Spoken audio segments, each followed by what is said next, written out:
नमो देव्यै महादेव्यै शिवायै शतन्नमा नमः प्रगतिभद्राय नियतां प्रणतराश्मतां। प्यारे मित्रों, जय श्री राम, जय माता दी। मित्रों, चर्चा करते हैं 24वें अध्याय कार्तिक मास के महात्म की व्रत कथा जो चल रही उसका 24वां अध्याय।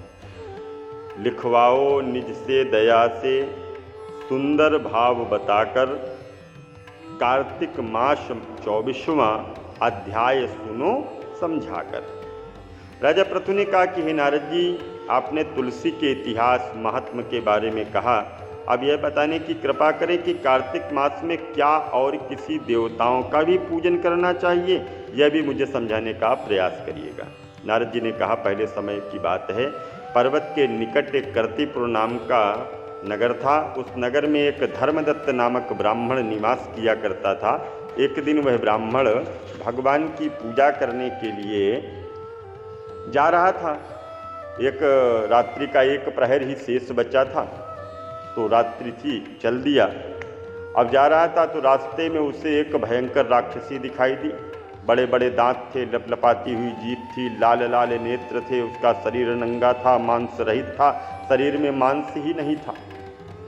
और देख करके धर्मदत्त तो बुरी तरह से डर गया और डरने के बाद भगवान के नामों का उच्चारण करने लगा। और भगवान के नाम को उच्चारण करते करते जो हाथ में पूजा की थाली थी, पूजा की थाली में जो जल का लोटा था, जल के लोटे में तुलसी का पत्ता पड़ा हुआ था, फूल थे, भगवान का नाम लेते लेते ही उस थाली को उस राक्षसी के ऊपर फेंक दिया, जल का लोटा जिसमें तुलसी दल पड़ा हुआ था। और जैसे ही उसके ऊपर पड़ा, उसके जन्म जन्मांतर के पाप नष्ट हो गए और उसको अपने जन्म का याद आ गया।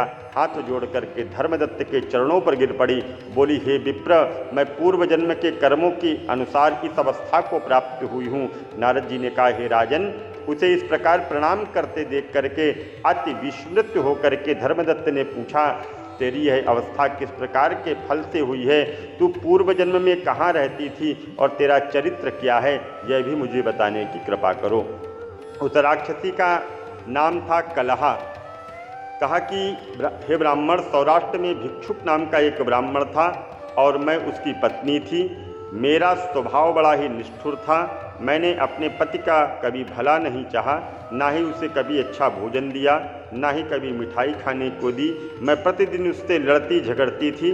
मुझे इस प्रकार की झगड़ालू देख करके वह नित्य कलह से तंग आकर के मेरे पति ने दूसरा विवाह करने का निश्चय किया। यह सुनकर के मेरा पति दूसरा विवाह कर रहा है, मैंने उसके विवाह से पहले ही विष खा करके आत्महत्या कर ली। मेरी मृत्यु के बाद यमदूत आए और मुझे गदा से मारते हुए यमपुरी की ओर लेकर के गए। यमराज ने मुझे देख करके चित्रगुप्त से पूछा कि हे चित्रगुप्त, इसने क्या कर्म किया है? जो भी कर्म इसने किए हैं उसका क्या फल होना चाहिए, क्या भोग होना चाहिए, वह आप मुझे बताइए। कलहा ने कहा, हे ब्राह्मण, चित्रगुप्त ने यमराज से कहा और इसने अपने जीवन में कोई भी अच्छा काम नहीं किया।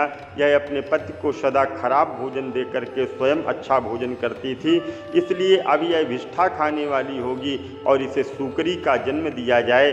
चूँकि वह अकेली ही पाक के बर्तन में भोजन करती थी, इसीलिए वह अपने बच्चों को खाना देने वाली बिल्ली होगी। और इसने अपने पति पर क्रोध करके आत्मघात किया है, इसलिए यह प्रेत योनि में भी जाएगी। अब आप इसको अपने दूतों द्वारा मरुस्थान में भेज दीजिएगा और वहाँ पर यह बहुत दिनों तक प्रेत योनि में रह करके यह पापिन अपनी 3 योनियों को भोगे। तो हे ब्राह्मण, मैं 5 वर्ष से प्रेत योनि में हूँ और भूख प्यास के कारण नित्य दुखी रहती थी। एक दिन भूख से तंग आकर मैं एक वैश्य के घर में प्रविष्ट हो गई और उसके शरीर द्वारा मैं कृष्ण और वेणी के संगम पर इस देश में आकर के पहुँच गई। एक दिन भगवान शंकर की वह विष्णु ने मुझे बलात् करके शरीर से बाहर निकाल लिया। फिर मुझे आप दिखाई दिए। आपके लोटे में जो तुलसी का जल था, जो तुलसी पड़ी हुई थी, उसके अंदर जल था। जल के छींटे पड़ने से मेरे समस्त प्रकार के पाप नष्ट हो गए। हे द्विजोत्तम, हे ब्राह्मणों में श्रेष्ठ, अब आप मुझे यह बताइए कि आगे होने वाली 3 योनियों और प्रेत शरीर से किस प्रकार से मेरी मुक्ति होगी। धर्मदत्त कलहा की बातों को सुन करके उसके पिछले कर्मों और वर्तमान अवस्था को देख करके बड़ा दुखी हुआ और उसका दुख देख करके उसका चित्त पिघल गया। फिर उसने दुखित भाव से कहा, आज की कथा हम यहीं पर पूर्ण करेंगे। कल की पावन कथा, कल की पावन प्रसंग में श्रवण करेंगे। 24वां अध्याय यहीं पर पूर्ण होता है। बोलो वृंदावन बिहारी लाल की जय, गंगा मैया की जय, सत्य सनातन धर्म की जय। आप सभी लोग कथा को श्रवण कर रहे हैं। कथा को आप लोग दूसरों को भी श्रवण कराइए, दूसरों को भी ये कथा भेजिएगा। आप सभी के जीवन का कल्याण हो। इन्हीं मंगल कामनाओं के साथ पुनः मिलता हूँ एक नए वीडियो में। जय माता दी, जय माँ गंगे।